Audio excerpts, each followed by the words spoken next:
성경에는 많은 인물들이 등장하죠. 구약을 대표하는 인물을 들라고 한다면 당연 모세를 생각할 수 있습니다. 오늘 출애굽기에 보니 바로 그 모세에 대한 이야기가 나옵니다. 모세가 이제 드디어 하나님께 부르심을 받는 그런 장면을 오늘 기록하고 있습니다. 모세의 삶은 120년이었습니다. 모세는 120살까지 사셨어요. 우리 권사님들이 120살까지 사시기를, 건강하게 사시기를 축복합니다. 120살까지 모세가 살았는데, 모세는 특별히 120살까지 건강하게 살았습니다. 건강하게 마지막까지 세웠던 하나님의 종. 그런데 그의 삶을 가만히 들여다보면 그의 생애를 셋으로 나눌 수가 있습니다. 초년 40년, 중년 40년, 그리고 노년 40년. 시기가 완전히 특징적입니다. 처음 40년은 애국 바로의 궁에서 왕자로 지냈던 시기입니다. 그리고 중년 40년은 미디안 땅에서 양치던 시기입니다. 그리고 이제 말년 40년은 이스라엘 백성들을 이끌고 광야에서 보냈던 시기였습니다. 인간의 생애는 다 그렇지만 특히 미디안 사람들의 생애는 변화가 많습니다. 모세도 그랬습니다. 모세에게 있어서 이 두 번째 시기인 미디안 광야 40년은 가장 절망적이고 좌절감이 가득 찼고 아마 가장 힘들고 고독했던 시기가 아니었을까 생각해 봅니다. 하지만 그를 향한 하나님의 섭리, 그 고독했던 시기, 가장 힘들었던 시기가 하나님을 만나고 하나님의 종으로 준비되고 양육되던 더없이 귀중한 훈련의 시간이 아니었나 싶습니다. 모세는 세 번째 시기가 시작될 무렵 자기가 치던 양떼를 이끌고 광야 서쪽에 있는 한 산에 이릅니다. 호렙이라는 산이었습니다. 그런데 그 산에서 그는 이상한 장면을 목격합니다. 떨기나무에 불이 붙었습니다. 그리고 그 불꽃을 보러 갔다가 하나님의 부르심을 받게 됩니다. 떨기나무에 불이 붙었는데 그 나무가 타지 않는 거예요. 여러분, 나무에 불이 붙으면 타야 되잖아요. 그런데 떨기나무에 불이 붙었는데 나무가 타지 않습니다. 이상한 장면에, 이상한 모습에 너무나 신기해서 모세가 떨기나무에 다가가자 하나님이 떨기나무에 붙은 그 불 가운데서 모세에게 말씀하셨다고 성경이 지금 말하고 있습니다. 그 불이 하나님의 불이었던 것입니다. 하나님은 모세에게 말씀하십니다. 이리로 가까이 하지 말라. 네가 서 있는 곳은 거룩한 땅이니 내 발에서 신을 벗으라는 것입니다. 그것이 거룩한 땅인 이유는 하나님이 임하셨기 때문일 것입니다. 그렇죠? 하나님이 지금 그곳에 임하셨습니다. 하나님이 계신 곳은 거룩한 곳이 아닙니다. 거룩하신 하나님이 임하신 땅, 그래서 거룩한 땅이지요. 그러므로 더러워진 그의 신발, 양을 치다가 온갖 오물이 묻고 냄새나는 그의 신발을 벗으라는 말씀을 하는 것이 어쩌면 당연하다 하겠습니다. 하지만 이 신을 벗으라는 말씀의 의미는 더 깊은 의미가 있다고 생각합니다. 오늘은 하나님이 모세에게 신을 벗으라는 말씀의 의미가 무엇인가를 다른 측면에서 생각해 보면서 은혜를 나누고자 합니다. 무엇보다도 신을 벗으라는 말은 과거를 이제 청산하라는 말씀입니다. 따라합시다. 과거를 청산하자. 다시 한번 할까요? 과거를 청산하자. 과거를 청산하자. 모세에게 있어서 청산해야 할 과거가 무엇일까요? 모세에게는 청산해야 할 과거가 있습니다. 그것은 바로 화려하고 호화로웠던 애굽 궁중 생활입니다. 40년 전이지만 모세는 애굽에 있을 때 그 신분에 있어서는 최상위층이었고 학문에 있어서는 최고의 교육을 받았습니다. 과거 40년의 애굽에서의 삶은 애굽의 모든 좋은 것을 누렸던 삶이 아니었습니까? 거기에 젖어 있던 모습, 늘 과거의 말이야, 왕년의 말이야 이러면서 자신의 그 과거를 자랑스럽게 생각하고 있던 모세, 하나님은 그것을 청산하기를 원하십니다. 사도행전 7장 22절을 보니 모세에 대해서 애굽에 있을 때 그에 대해서 이렇게 말하고 있습니다. 모세가 애굽 사람의 모든 지혜를 배워 그의 말과 하는 일들이 능하더라. 얼마나 그가 애굽의 선진 문물을 익히고 배워서 능수능란하게 활용했는지를 엿보게 해주는 말씀이 아닐 수 없습니다. 모세의 초년 애굽의 40년은 그의 인생에 있어서 가장 중요한 때였습니다. 하나님은 그런 중요한 시기를 모세로 하여금 애굽에서, 애굽 왕실에서 보내게 했지요.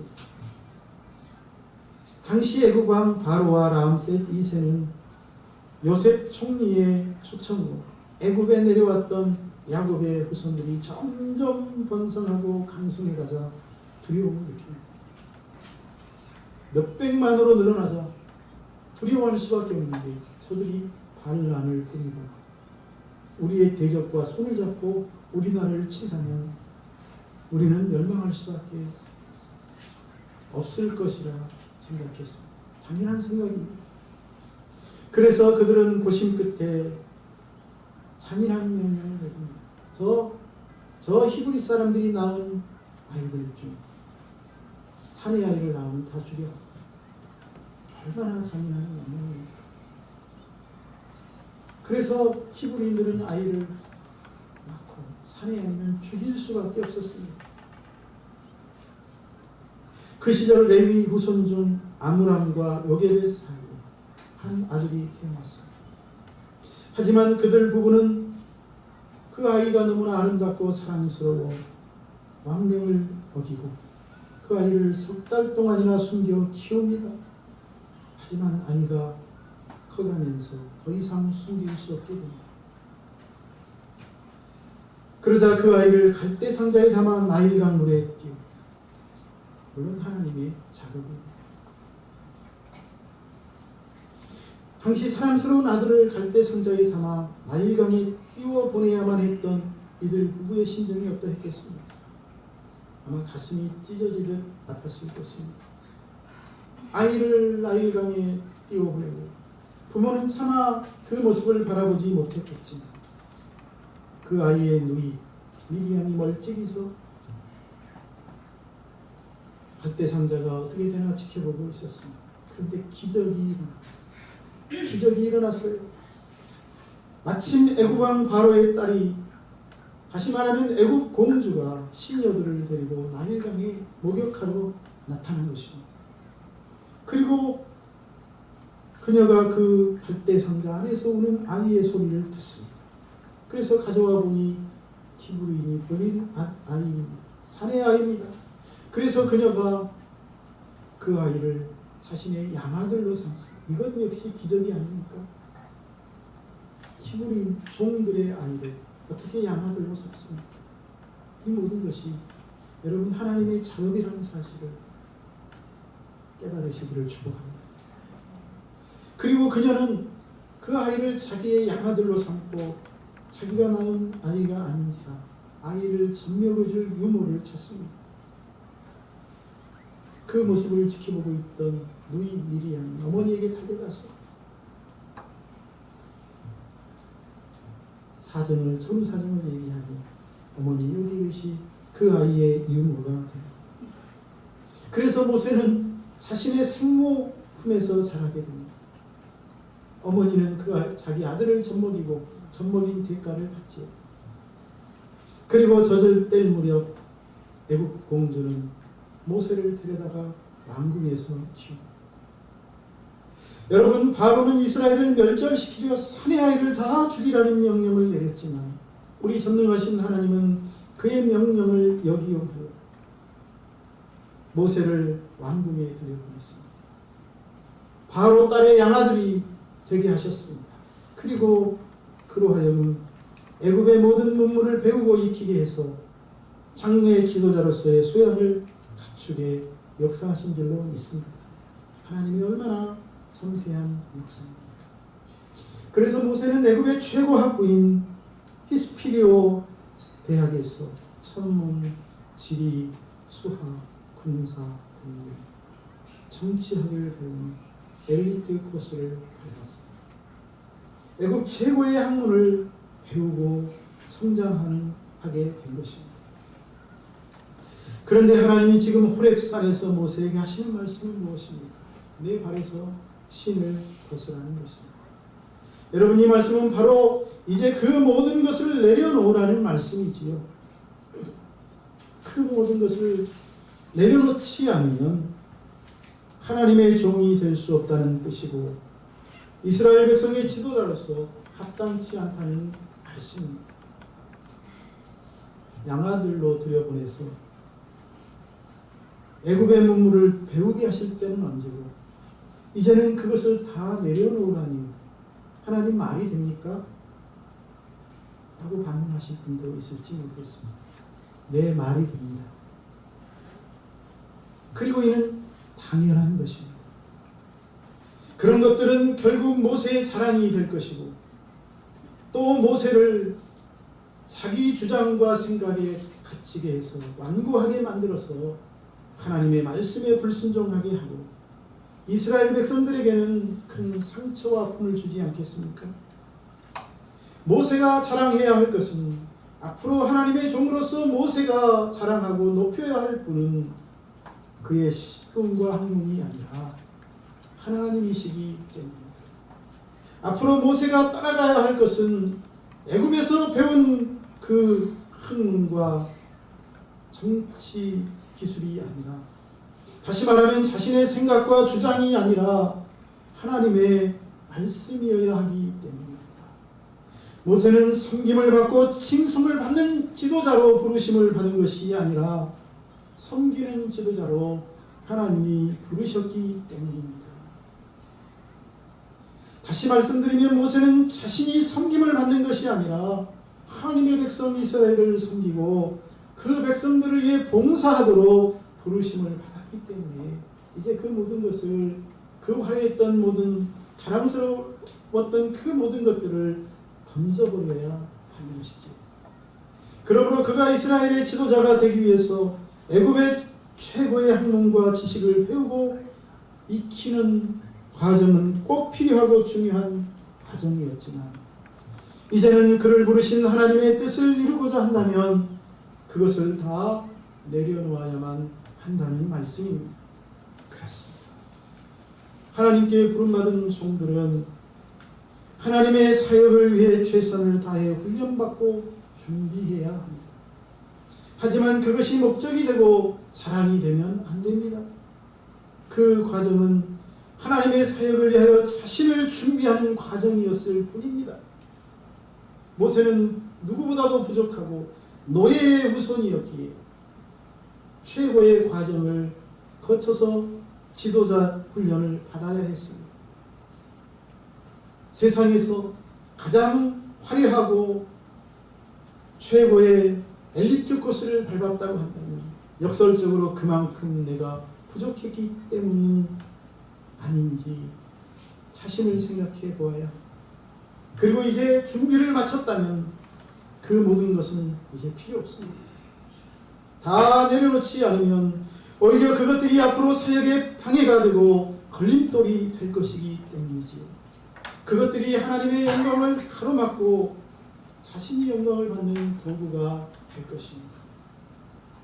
그러므로 애굽에서의 그 모든 것들을 이제는 다 내려놓기를 하나님이 바라시는 것입니다. 사도 바울에게도 그런 과거가 있었죠. 빌립보서 3장 4절로 6절을 보면 사도 바울의 과거에 대해서 짐작해 볼 수 있는 말씀이 나옵니다. 내가 8일 만에 할 이스라엘 족속이여 베냐민 지파여 히브리인 중에 있더니 율법으로는 바리새인이요 열심으로는 교회를 박해하고 율법의 의로는 흠이 없는 자라. 자랑합니다.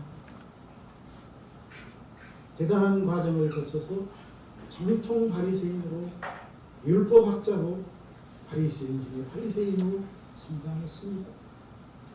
뿐만 아닙니다. 다른 구절을 보면 바울에게는 로마 시민권도 있었습니다. 그렇죠? 로마 시민권이만이 아닙니다. 갈라디아 시민권도 아마 있었던 것 같습니다. 하지만 사도 바울은 이런 것들이 하나님의 사역과 하나님의 영광에 큰 해가 될 것이라는 사실을 알고 다 내려놓습니다. 그는 그것들을 배설물이라고 표현합니다. 빌립보서 3장 7절로 9절.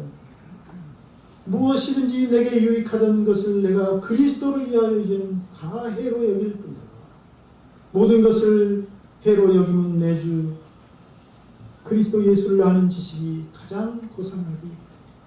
그런 과거에 사로잡혀 있으면 가장 고상한 예수 그리스도에 대하여 할 수가 없습니다. 예수님보다 그게 더 중요하거든요. 그래서 바울은 말합니다. 내가 그를 위하여 모든 것을 잃어버리고 예수를 알기 위하여 모든 것을 잃어버리고 배설물로 여겼다고 말합니다.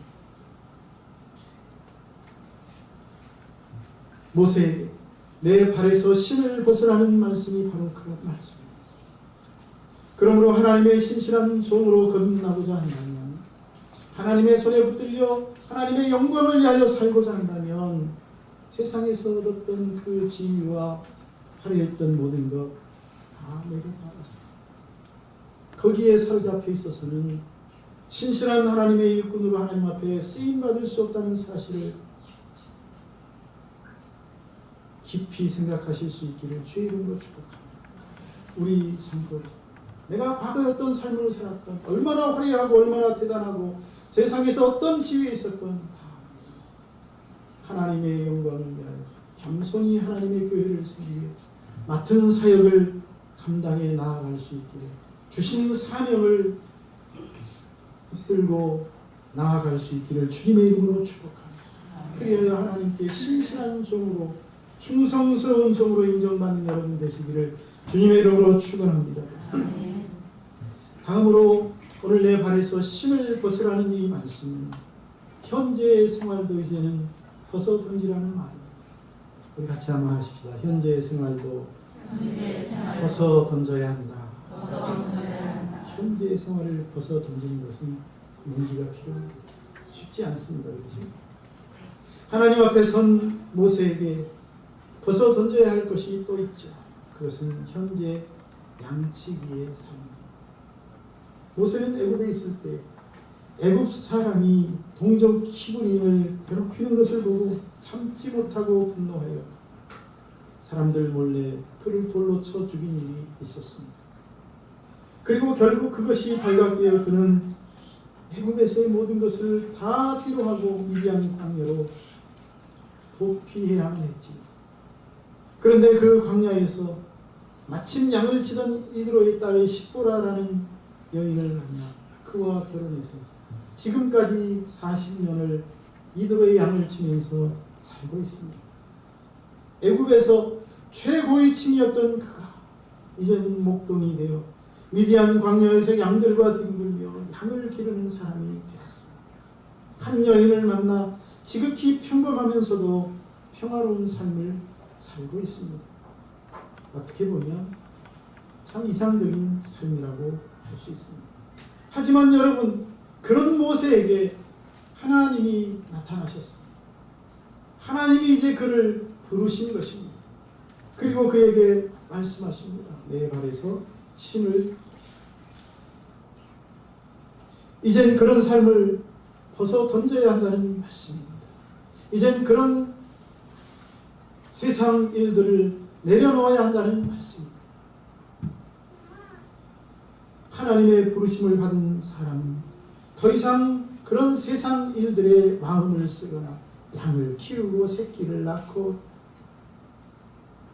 양을 먹이고 그런 일들에 마음을 쓰고 그것들에 매달려 사는 삶을 살아서는 안 된다는 뜻이겠죠.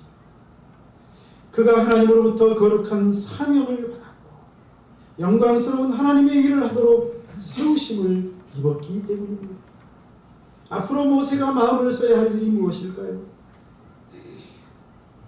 양들이 새끼를 낳고 그것을 먹이고 그것들을 마시우는 일이 아닐 것입니다. 그것은 오직 하나님이 그에게 맡기신 일들이 될 것입니다. 그러려면 분명코 현재와 결별해야 합니다. 현재의 생활을 벗어 던져야 하는 것입니다.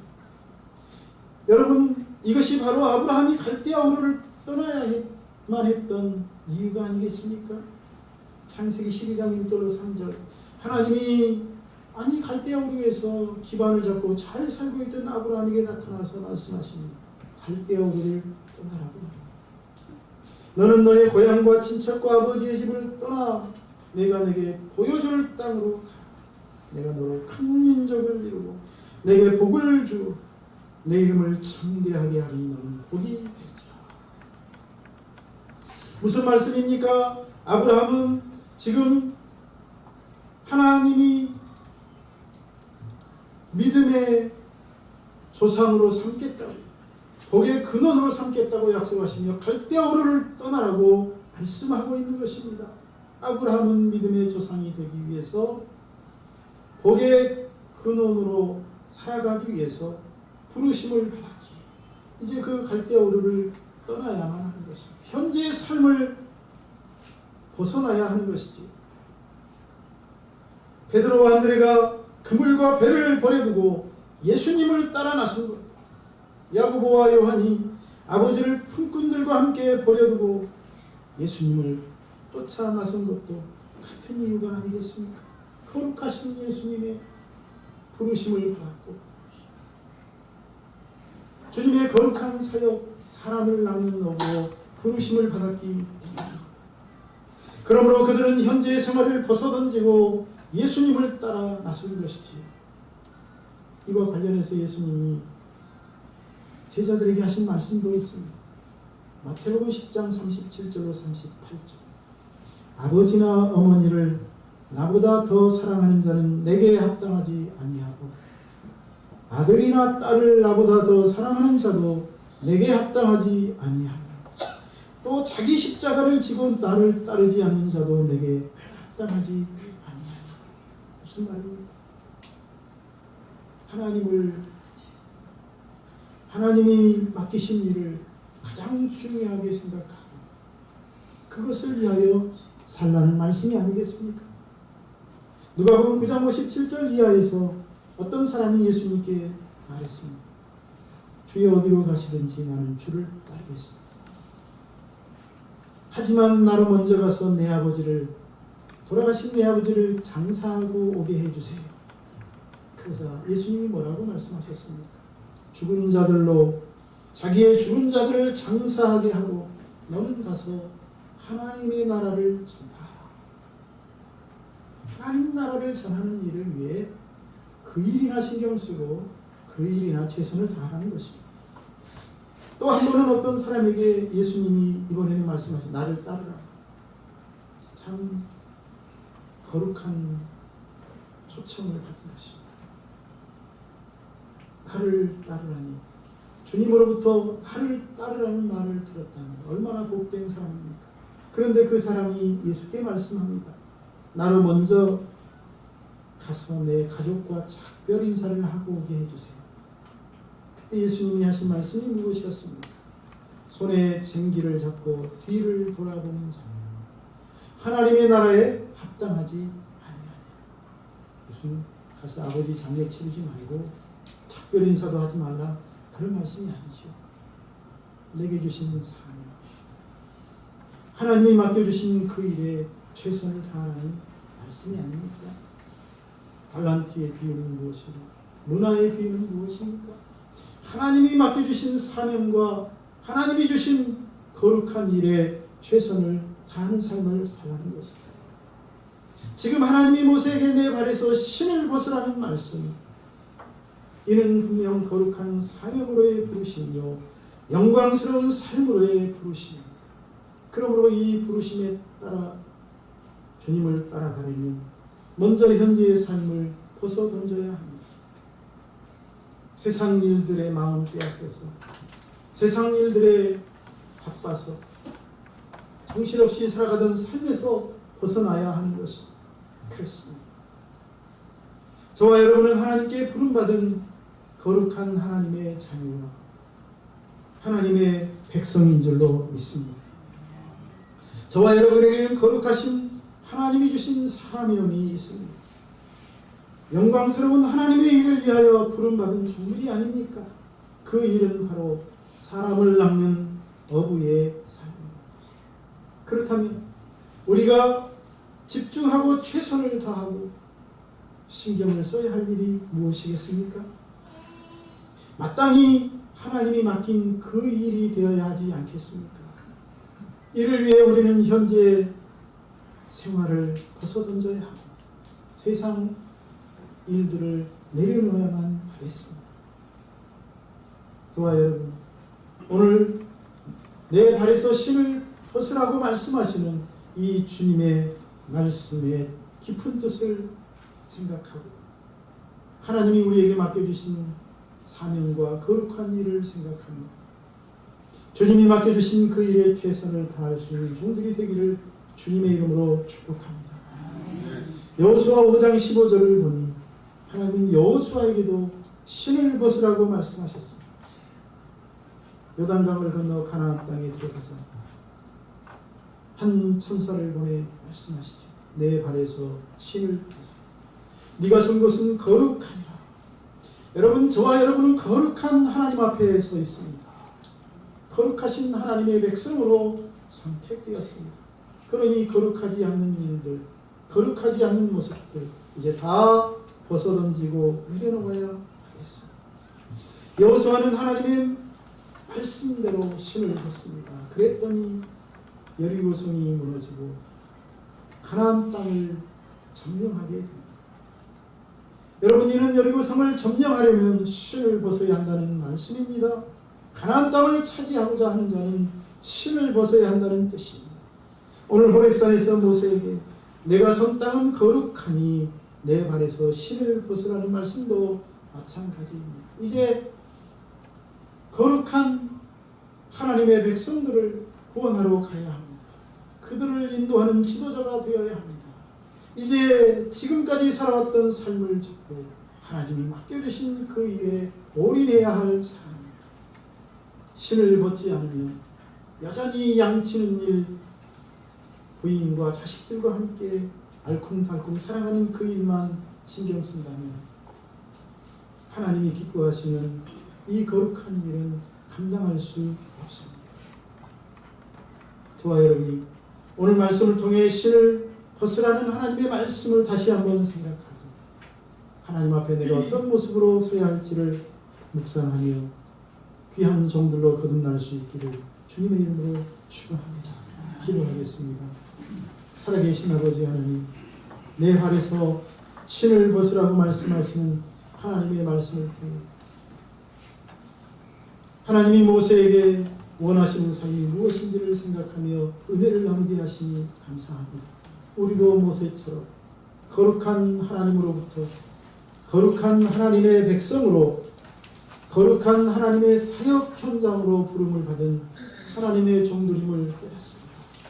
하나님, 저희들이 이 거룩한 부르심 앞에 순종하여 이제는 과거를 내려놓고 그리고 현재의 삶에서도 벗어나서 하나님이 맡겨주신 사명과 하나님이 우리에게 하기를 원하시는 귀한 사역을 힘쓰며 최선을 다하며 감당해 나가는 삶을 살아갈 수 있도록 도와주옵소서.